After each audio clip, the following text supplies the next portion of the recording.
Hi, இன்றைக்கி நம்ம வீடியோவில் என்ன பார்க்க போகிறோன்னா சைனீஸ் நியூ இயர் பற்றி தாங்க. என்னென்னு பார்க்குறீங்களா, சிங்கப்பூரில் எல்லா ரோட்லேயும் அப்படியே டெக்கரேஷன் பண்ணியிருந்தாங்க. 29, 30 2 நாளும் வந்து ஸ்கூலு எல்லாமே லீவு. ஏன்னா கவர்மெண்ட்டே லீவு விட்டுட்டாங்க 2 நாள். தீபாவளிக்கு எப்படி ஒரு நாள் நம்மளுக்கு லீவ் விட்றோமோ அது மாதிரி சைனீஸ் நியூ இயருக்கும் 2 நாள் லீவ் விட்டுருவாங்க. நம்ம தீபாவளினா எண்ணெய் தேய்ச்சி குளிச்சுட்டு நல்லா பலகாரமாக பண்ணி சாப்பிட்டுட்டு விருந்தாளி வீட்டுக்கெலாம் போவோம்ல.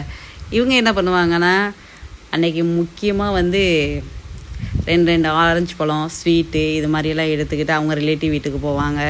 ட்ரெஸ்ஸெல்லாம் நம்ம மாதிரி நியூ ட்ரெஸ்லாம் போட்டுக்குவாங்க.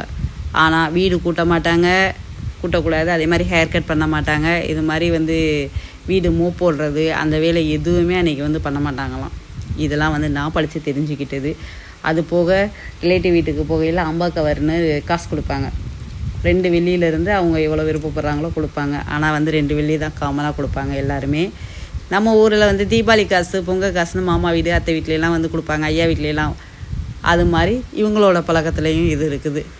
ஆஃபீஸ்லாம் பார்த்தோம்னா சில சமயம் அம்பா கொடுப்பாங்க.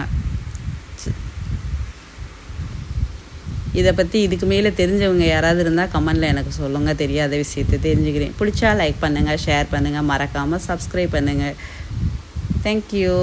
எப்படி இருக்குது லைட்டு வெளிச்சம்? செமையாக இருக்குல்ல?